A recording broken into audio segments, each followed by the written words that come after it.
Court ने बहुत कई बार कहा है कि इस जो 498 का जो प्रावधान है उसका बड़ा दुरुपयोग हो रहा है। बाकी भी कुछ प्रावधान जो है 304B वगैरह का उसका भी मिसयूज होता है, कोर्ट ने कई बार कहा है। और कोर्ट हाल के दिनों में आपने देखा होगा कि कोर्ट अब बहुत लिबरल हो गई है, बेल के मामले में हो, क्वाशिंग के मामले में। तो कोर्ट का एटीट्यूड तो चेंज हो गया है। समय ये आ गया है, खास करके बेंगलुरु की घटना ने मुझे लगता है कि लोगों की आंखें खोल दी है कि इस कानून पर पुनर्विचार किया जाए, इसमें जो भी उचित बदलाव होने चाहिए वो हो। और मुझे लगता है कि 2-3 चीज़ें आवश्यक होगी। एक तो मीडिएशन का जो भी प्रोविज़न हम लोगों ने इंट्रोड्यूस किया है, mediation will be the best remedy. रिश्तेदारों को फंसाया जाता है, father in law, mother in law, brother in law, sister in law, मौसा मौसी, नाना नानी, मामा मामी, सबको फंसा दिया जाता है।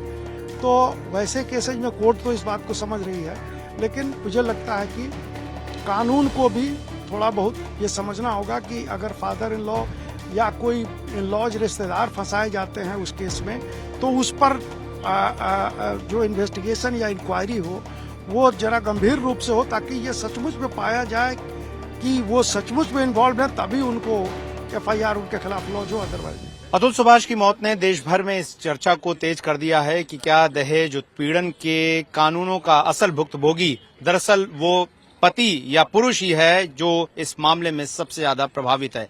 इस मामले पर बात करने के लिए हमारे साथ बार काउंसिल ऑफ इंडिया के चेयरमैन मनन मिश्रा साहब हैं। मनन मिश्रा राज्यसभा सांसद भी हैं और दोनों ही मसले पर उनकी राय बहुत महत्वपूर्ण हो जाती है। सर, जिस तरीके से सुप्रीम कोर्ट ने कई बार कहा है कि 498 का दुरुपयोग होता है, लेकिन जिस तरीके का ये मामला आया, इस मामले में क्या लगता है कि अब एक चर्चा हो, चाहे संसद या कोर्ट की तरफ से कुछ बदलाव हो इस कानून को लेकर? ये देखिए, जहाँ तक कोर्ट का सवाल है, कोर्ट ने बहुत कई बार कहा है कि इस जो 498 का जो प्रावधान है उसका बड़ा दुरुपयोग हो रहा है। बाकी भी कुछ प्रावधान जो है 304B वगैरह का उसका भी मिसयूज होता है, कोर्ट ने कई बार कहा है। और कोर्ट हाल के दिनों में आपने देखा होगा कि कोर्ट अब बहुत लिबरल हो गई है, बेल के मामले में हो, क्वाशिंग के मामले में। तो कोर्ट का एटीट्यूड तो चेंज हो गया है, जो सीजन कोर्ट हैं, सुप्रीम कोर्ट हो, हाई कोर्ट्स हो। लेकिन अब समय ये आ गया है, खास करके बेंगलुरु की घटना ने मुझे लगता है कि लोगों की आंखें खोल दी है कि इस कानून पर पुनर्विचार किया जाए, इसमें जो भी उचित बदलाव होने चाहिए वो हो। और मुझे लगता है कि 2-3 चीज़ें आवश्यक होगी। एक तो मीडिएशन का जो भी प्रोविज़न हम लोगों ने इंट्रोड्यूस किया है, mediation will be the best remedy. और कोई FIR लॉन्च करने के पहले, कोई कंप्लेंट रजिस्टर करने के पहले प्रिलिमिनरी इंक्वायरी होनी चाहिए। और केस तभी रजिस्टर होना चाहिए जब एक प्राइमा फेसाई केस मेकआउट हो। रिश्तेदारों को फंसाया जाता है, father in law, mother in law, brother in law, sister in law, मौसा मौसी, नाना नानी, मामा मामी, सबको फंसा दिया जाता है। तो वैसे केसेज में कोर्ट तो इस बात को समझ रही है, लेकिन मुझे लगता है कि कानून को भी थोड़ा बहुत ये समझना होगा कि अगर फादर इन लॉ या कोई इन लॉज रिश्तेदार फंसाए जाते हैं उस केस में, तो उस पर जो इन्वेस्टिगेशन या इंक्वायरी हो वो जरा गंभीर रूप से हो, ताकि ये सचमुच में पाया जाए कि वो सचमुच में इन्वॉल्व है, तभी उनको FIR उनके खिलाफ लॉन्च हो, अदरवाइज नहीं। सर, आप सुप्रीम कोर्ट के सीनियर एडवोकेट हैं और इस कोर्ट कचहरी की दुनिया को सालों से देख रहे हैं।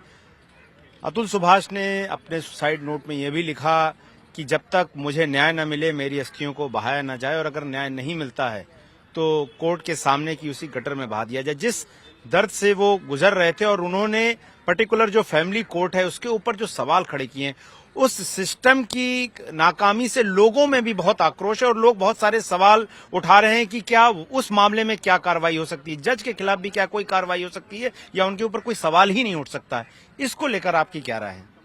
नहीं, देखिए, जज के खिलाफ तो कार्रवाई होना निश्चित है, क्योंकि इतना गंभीर मामला है और जिस ढंग से सुसाइड नोट में उन्होंने लिखा है, तो मुझे नहीं लगता है कि हाई कोर्ट जो कि डिसिप्लिनरी अथॉरिटी है उनकी, वो चुप बैठेगा। इस पर इंक्वायरी होगी और उचित जो है डिसिप्लिनरी प्रोसीडिंग होना चाहिए, वो होगा ही। तो मैंने पहले भी कहा, आप समझ रहे हैं कि प्रावधान ये जो बना है 498A का, ये महिलाओं को उत्पीड़न से बचाने के लिए था। धीरे धीरे समय के हिसाब से उत्पीड़न होने लगा, मेल मेंबर्स का, हस्बैंड्स का या रिश्तेदारों का। तो ऐसे केस में एकमात्र उपाय यही है कि इस पर पुनर्विचार करके जो भी आवश्यक बदलाव हैं वो की जाए। चलिए, बहुत बहुत शुक्रिया हमसे बात करने के लिए। तो मिनिस्टर साहब का कहना है कि इस मामले में लोअर कोर्ट की जज के खिलाफ जो कार्रवाई है अब वो निश्चित है, क्योंकि ये मामला बहुत हाईलाइटेड है और ज्यूरिडिक्शन हाई कोर्ट यानी कि उत्तर प्रदेश की जो हाई कोर्ट है, इलाहाबाद हाई कोर्ट, इस मामले में जज के खिलाफ एक्शन ले सकती है। वहीं उन्होंने इस बात पर भी समर्थन किया कि अब 498A आईपीसी की धारा, जो कि अब बदलकर 85 और 86 बीएनएस में आ चुकी है, उसमें कुछ बदलाव की आवश्यकता जरूर आ चुकी है। हो गया नहीं रोते नहीं रोते हिम्मत रखो तो क्या केस आप पे भी फाइल किए थे? मेरा बेटा कभी नहीं मिला, पानी पीजिए आंटी। उसको भी केस दे दिया गया। इसके ऊपर हमारे बड़ोई साहब, हमारे जो भांजा, उसके ऊपर रेप केस, सबके ऊपर केस किए, जिसमें कभी वो बेंगलोर नहीं आया, कभी अभी से एक लफ्ज शादी के बाद बात नहीं किया, बात भी नहीं किया मेरा लड़का भी नहीं। उसके बाद भी सब पर केस डाल दी थी। 498 भी मतलब डाली हुई। ये लॉ जो है और क्या ये पैसों की मांग थी? पैसों की मांग दिया, वो उनका 3 करोड़ मांगता, हम लोग 1 करोड़ रुपया दे रहे थे। 2 करोड़ 3 करोड़ रुपया जो है के लिए बहुत टॉर्चर की, मेरे बच्चे को पैसे के लिए बहुत टॉर्चर की, मेरे बच्चा को पैसा ही के लिए खाली शुरू से शादी टॉर्चर की। लव मैरिज थी? नहीं, अरेंज मैरिज थी। और हम लोग को मेरा पोता जो है पैसा के लिए मेरा लड़का कहता था कि इससे मेरा मिलने दिया जाए, कोर्ट को कहता था तो उससे मिलने का ऑर्डर नहीं पास किया जाता था।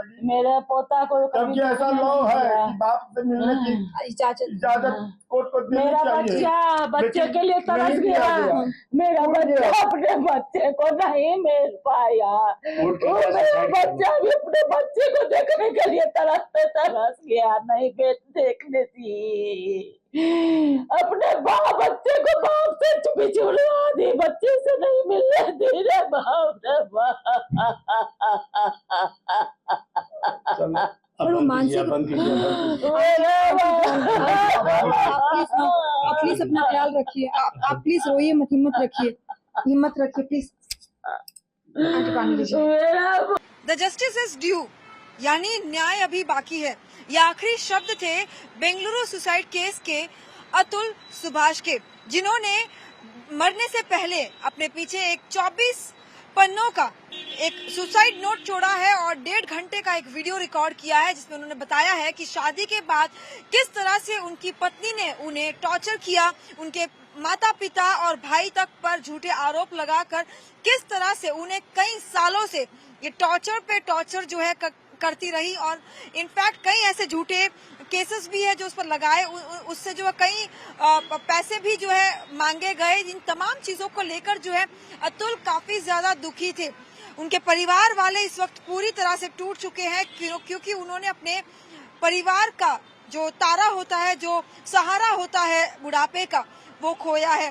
सीधे तौर पर बेंगलुरु सुसाइड केस ने पूरे देश भर में एक आक्रोश लाया है कि क्या तमाम जो कानून है वो केवल महिलाओं के लिए है, क्या पुरुषों के लिए कोई भी कानून नहीं। और यही कारण है कि सोशल मीडिया पर जस्टिस फॉर अतुल ट्रेंड कर रहा है। लेकिन सबसे बड़ा सवाल यही कि इतने सालों से जिस मेंटल टॉर्चर से अतुल गुजर रहे थे, आखिर उसका क्या, जिस न्यायालय से उसे उम्मीद थी, आज सवाल उसके परिवार वाले उसी न्यायालय से उठा रहे हैं।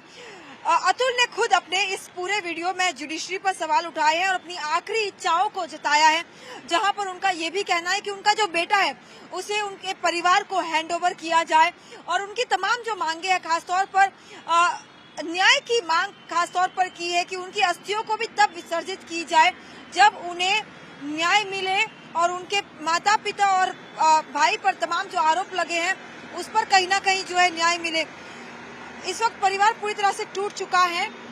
जो अतुल सुभाष है वो समस्तीपुर का रहने वाला है, जो लड़की है, जो उनकी पत्नी, वो जौनपुर की रहने वाली है। लेकिन मामला अब बहुत ज्यादा संवेदनशील कि इस शख्स ने 1.5 घंटे तक इस वीडियो के जरिए अपने पूरे दर्द को बयान किया। एक वक्त में जब कोर्ट में उन्होंने ये तक कहा, जो वो वीडियो में कहते दिखाई दे रहे हैं, कि मैं आज ऐसी परिस्थिति में हूँ कि जहाँ सुसाइड कर लूंगा। तब उसकी पत्नी ने कहा कि क्यों नहीं कर लेते, तो उस पर जो है जज हंस बैठती है। इन तमाम मामलों को भी उसने इस वीडियो में जाहिर किया है और इस वक्त ये सुसाइड कई सवाल खड़े करता है। वीडियो जर्नलिस्ट थॉमसन जेकब के साथ पिंकी राजपुरोहित, टाइम्स नाउ नव भारत, बेंगलुरु।